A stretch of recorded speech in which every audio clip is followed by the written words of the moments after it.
Ótimo dia, povo de Deus. Paz seja com todos. Amém. Eita. Irmãos, vamos dar início hoje ao livro de Esdras. Tem tudo a ver com a nossa vida hoje, tem tudo a ver com a nossa história, porque esse é o momento em que o povo sai da Babilônia e volta para Judá, para a reconstrução do templo, da cidade, do altar, dos muros. E por que tem tudo a ver conosco? Essa construção não será simples. Essa construção terá uma série de percalços e nós teremos muitas lições a aprendermos com essa história que está aqui em Esdras.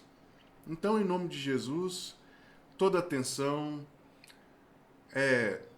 encontre um lugarzinho para você se sentar, para você ouvir bem, ou coloque isso na TV, ouça, reflita em nome de Jesus, como a palavra do Senhor nos ordena, que nós façamos a palavra do Senhor objeto da nossa meditação de dia e de noite. É o que a palavra de Deus nos diz para fazermos. E nós veremos claramente, irmãos, as lições que buscarei extrair aqui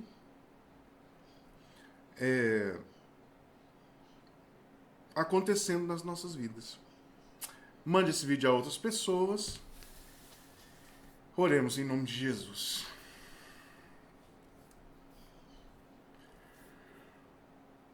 Pai Santo, Pai de amor, infinita graça, em nome de Jesus, eu te agradeço, Pai, porque o Senhor tem nos dado a Tua palavra, o Senhor tem nos ensinado através dela, o Senhor tem se mostrado forte nas nossas vidas. Pai Santo, em nome de Jesus, trabalha, Senhor, nos nossos corações, para que possamos ser cheios da Tua vida, sermos coluna e baluarte da verdade, sermos instrumentos nas Tuas mãos para libertação do Teu povo.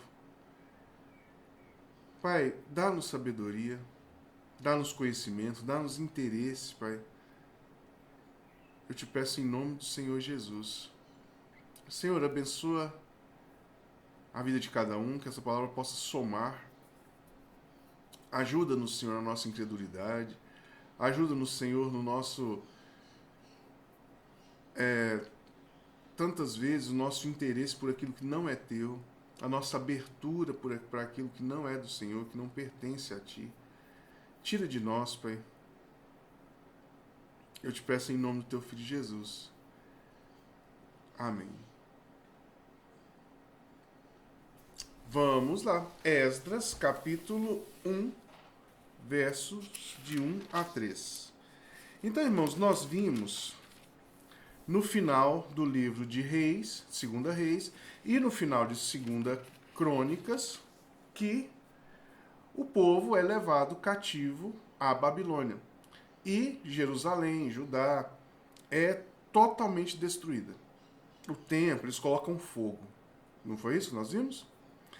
Então aqui nós temos uma ação de Deus na vida desse senhor chamado Ciro. Vamos ler. No primeiro ano de Ciro, rei da Pérsia, para que se cumprisse a palavra do Senhor, por boca de Jeremias, despertou o Senhor o espírito de Ciro, rei da Pérsia, o qual fez passar pregão por todo o seu reino, como também por escrito, dizendo: Assim diz Ciro, rei da Pérsia: O Senhor, Deus dos céus, me deu todos os reinos da terra e me encarregou de edificar uma casa em Jerusalém de Judá, que dentre vós é de todo o seu povo. Seja seu Deus com ele, e suba a Jerusalém de Judá, e edifique a casa do Senhor, Deus de Israel. Ele é o Deus que habita em Jerusalém. Irmãos, aqui nós temos uma lição fantástica que é a mão dos reis, o coração dos reis, o coração dos poderosos está nas mãos de Deus. Deus é quem decide o que eles vão pensar, o que eles vão fazer, o caminho que irão tomar, em última análise. Entende? Então aqui havia uma profecia do profeta Jeremias e Deus, para cumprir essa profecia, coloca esse encargo no coração de Ciro, rei da Pérsia. E as coisas começam a caminhar. Ele anuncia e declara que todos devem ajudar o povo de Judá à construção desse templo. Então as pessoas começam a dar ouro, prata, todo tipo de coisa preciosa o pessoal dá para a reconstrução do templo de Deus em Jerusalém. Deus aqui está patrocinando a construção da sua... Desculpa, gente. Patrocinando a construção da sua casa. Vamos ver aqui os versos de 8 a 11. Esses versos de 8 a 11, irmãos, tratarão dos utensílios que foram trazidos pelo rei da Babilônia para a Babilônia. E agora está nas mãos do Ciro. Olha só. Tudo isso o rei Ciro devolve ao povo de Judá. Tirou-os Ciro, rei da Pérsia, sob a direção do tesoureiro Mitridate, que os entregou contados a Sesbazar, príncipe de Judá. Esse Sesbazar vai se tornar uma espécie de governador de Judá, a mando de Ciro. Eis o número deles: 30 bacias de ouro, 1000 bacias de prata, 29 facas, 30 taças de ouro, 410 taças de prata de outra espécie e 1000 outros objetos. Todos os utensílios de ouro e de prata foram 5.400. Todos estes levou Sesbazar quando os do exílio subiram da Babilônia para Jerusalém. Irmãos, muita riqueza, não é? Capítulo 2, nós teremos a relação das pessoas, cabeças de família, que voltaram, que estavam indo para a Jerusalém, para a reconstrução do templo. No capítulo 2. E aí vem, aqui, irmãos, Esdras era um sacerdote. Sacerdote escreve de maneira muito detalhada. Então ele vai colocar aqui, olha: são estes os filhos da província que subiram do cativeiro dentre os exilados que Nabucodonosor, rei da Babilônia, tinha levado para lá, e voltaram para Jerusalém e para Judá, cada um para a sua cidade. Os quais vieram de Zorobabel, Jesua, Nebias, Seraías, Relaías, Mordecai, Bizã, Mispar, Bigvai, Reum, Baanã. E os filhos de Parros, 2.600, e os filhos de Cefatias, e os filhos, e os filhos, e os filhos, e muitas coisas cronológicas aqui, né? Nos interessa aqui o capítulo 2, versos 62. 64 e 65. Toda essa congregação junta foi de 42.360, afora os seus servos e suas servas, que foram 7.337, e tinham 200 cantores e cantoras. E ele vai falar das coisas, os seus cavalos, os camelos, enfim, uma série de coisas que eles levaram da Babilônia que era, agora que está sendo regida pelo Ciro. Então, irmãos, por que é importante isso aqui para nós? Essa palavra de Deus, essa ação de Deus no coração de Ciro, não foi uma ação pequena. Os irmãos viram o volume de riqueza que ele tirou e enviou de volta para Jerusalém? Saiu ali dos seus cofres, da sua posse imediata e foi enviado para Jerusalém? Muita riqueza, né? Mas a ordem que ele deu a todas as pessoas para que o ajudassem. E de toda sorte de coisa preciosa, as pessoas entregaram para a restauração do templo do Deus de Judá em Jerusalém.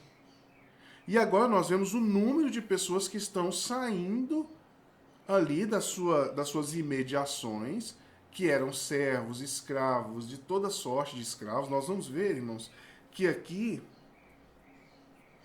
nós vamos ter uma série de livros que são escritos nesse período aqui. No período de Nabucodonosor, Ciro, Dario, ou Dário, se preferir, Artaxerxes, Xerxes. Esses são os reis, né? Do Império Babilônico e do Império Persa, Medos e Persa.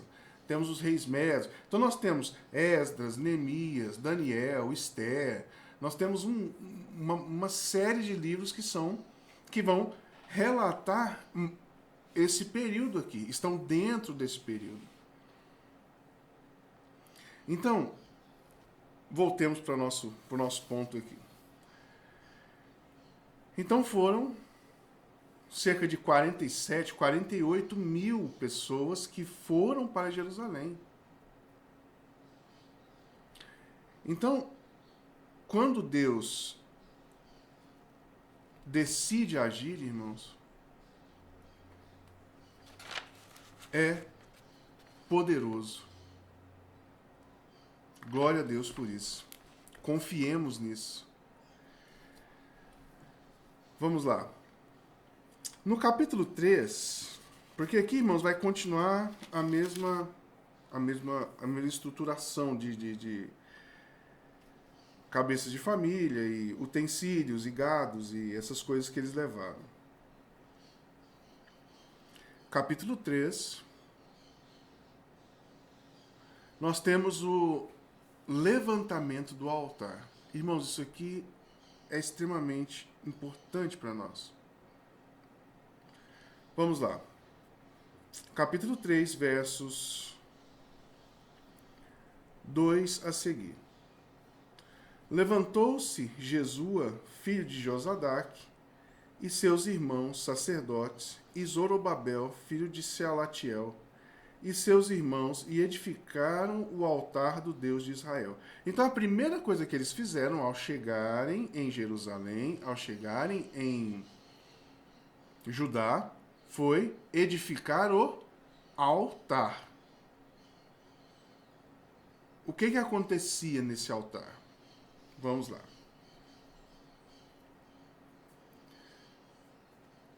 Para sobre ele oferecerem holocaustos, como está escrito na lei de Moisés, homem de Deus.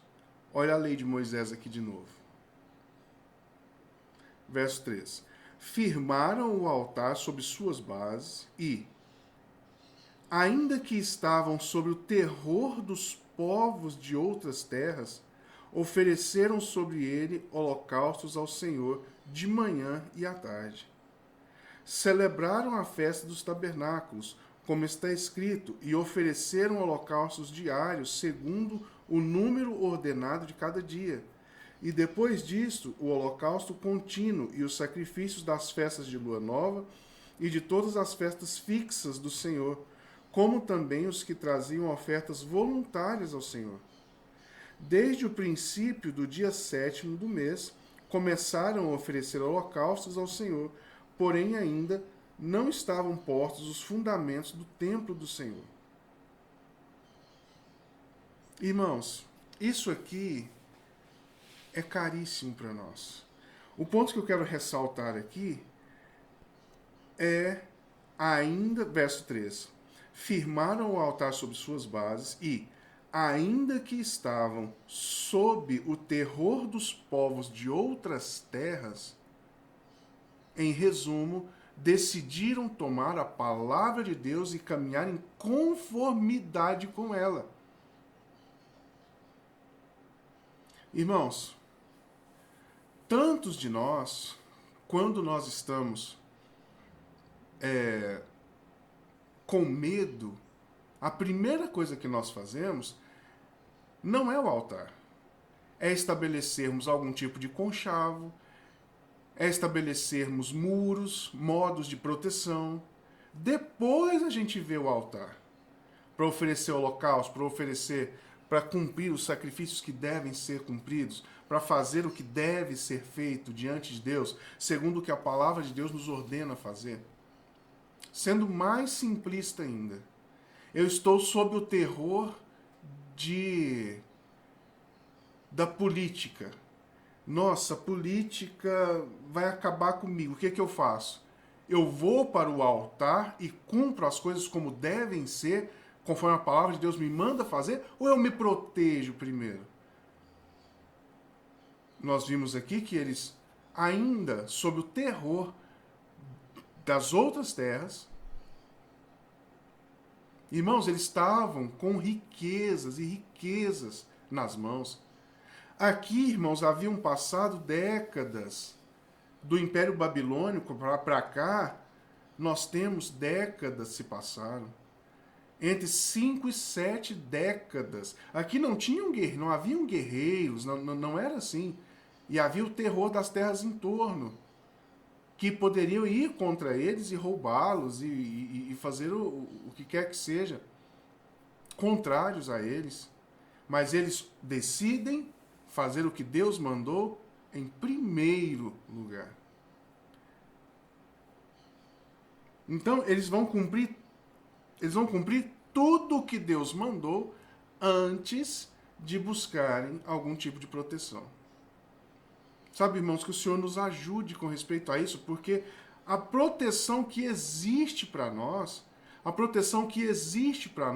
é o nosso Deus, não tem outra. A Bíblia diz que se o Deus dos exércitos, o Senhor dos exércitos não vigiar a casa, em vão vigia a sentinela. Sabe?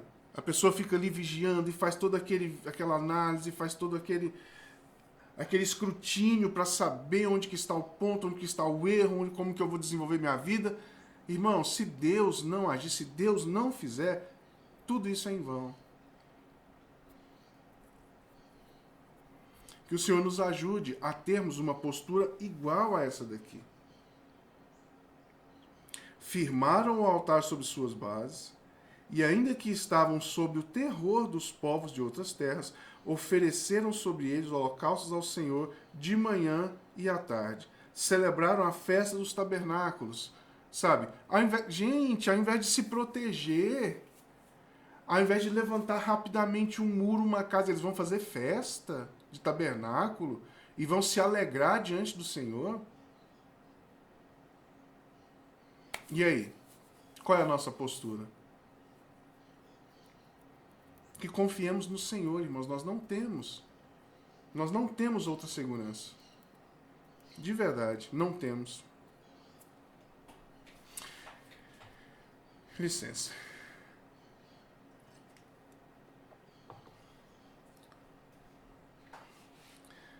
Cumprem todos esses quesitos, fazem o que é o certo, né?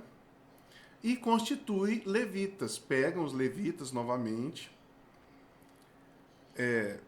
da tribo de Levi, e constituem levitas para que possam cuidar do templo. Não tem templo ainda, é só o altar, né? E os levitas começam a cantar e a louvar paramentados. Eles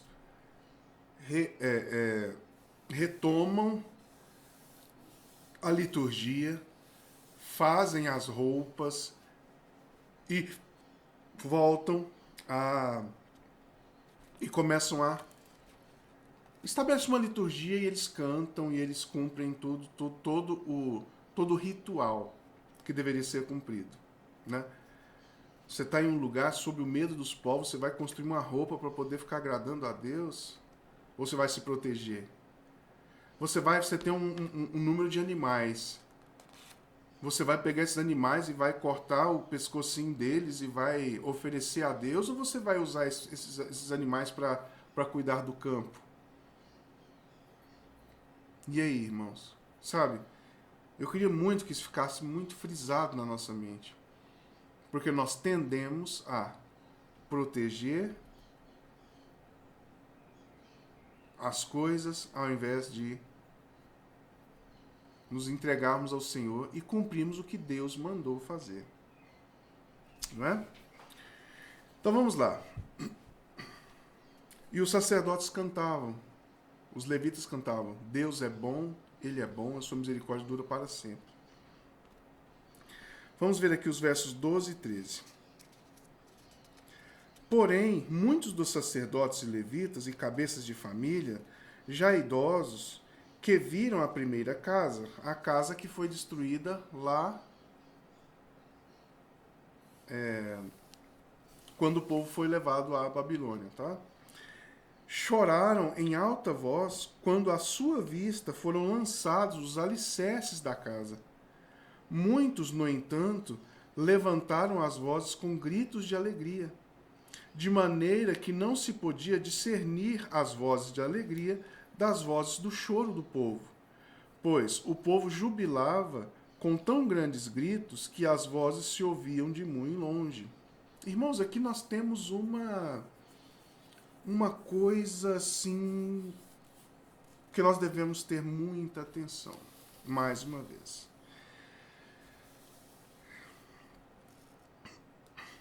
Houve uma grande comoção no lançamento do alicerce.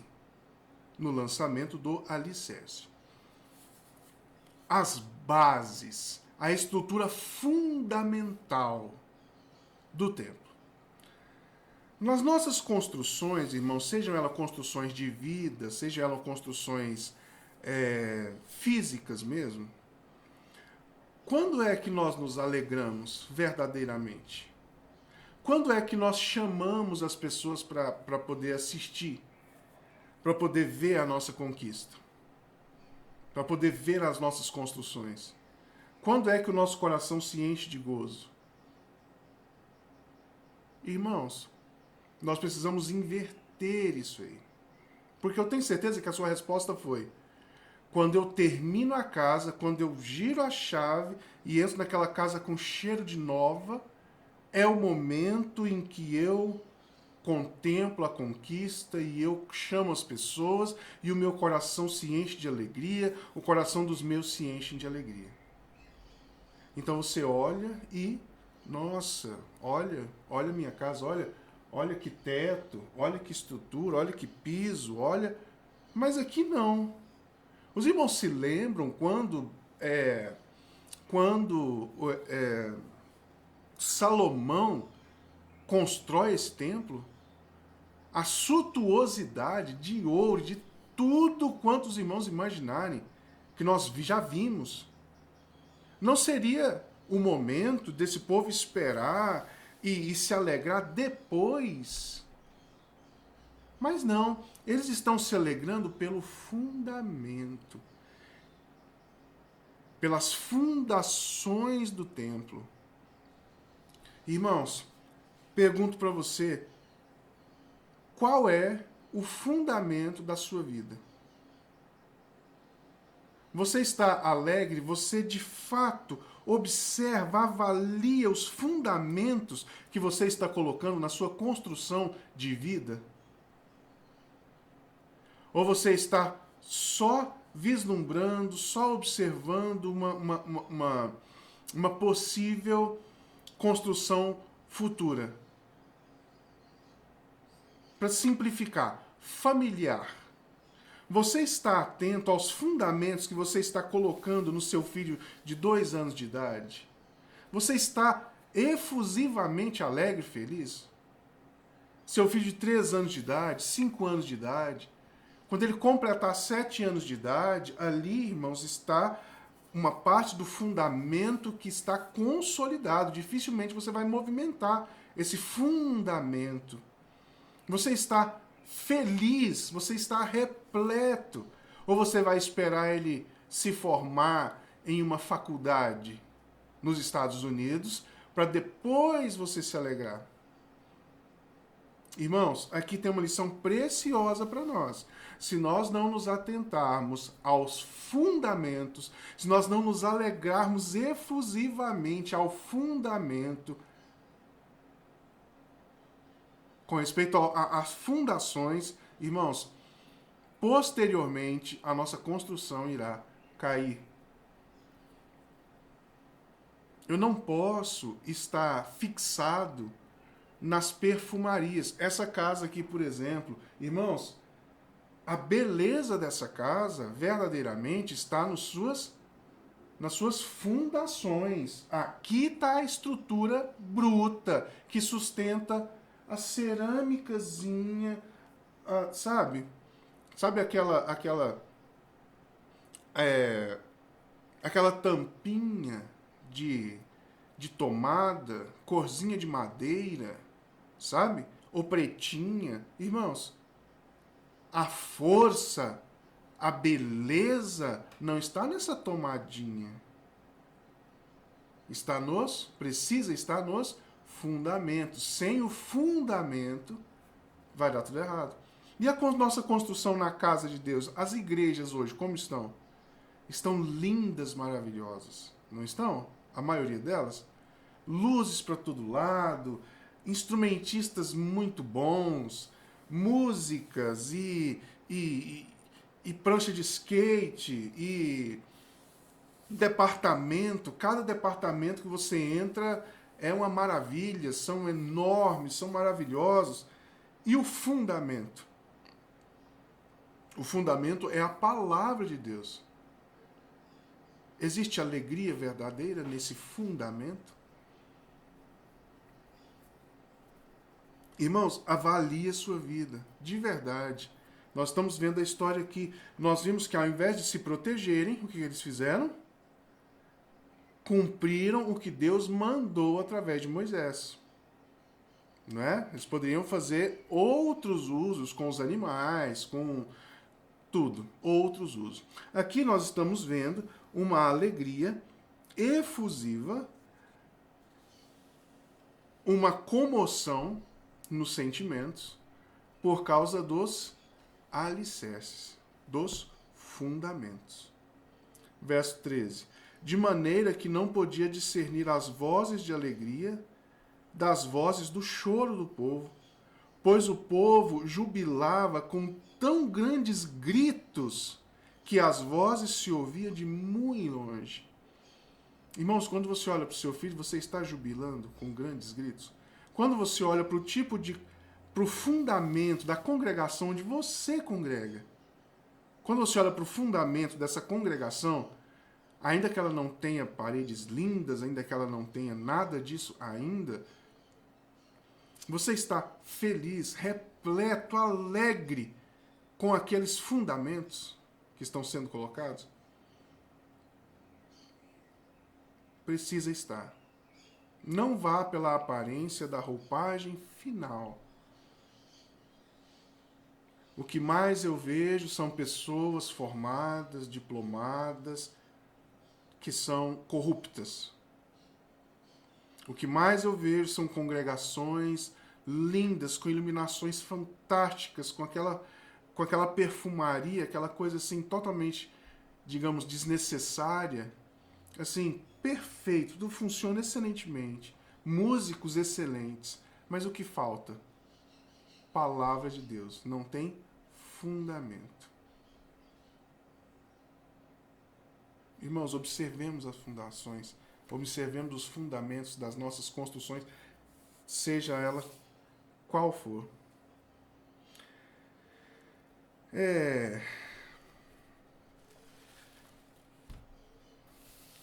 Cenas do próximo capítulo para a gente terminar. No capítulo 4, irmãos,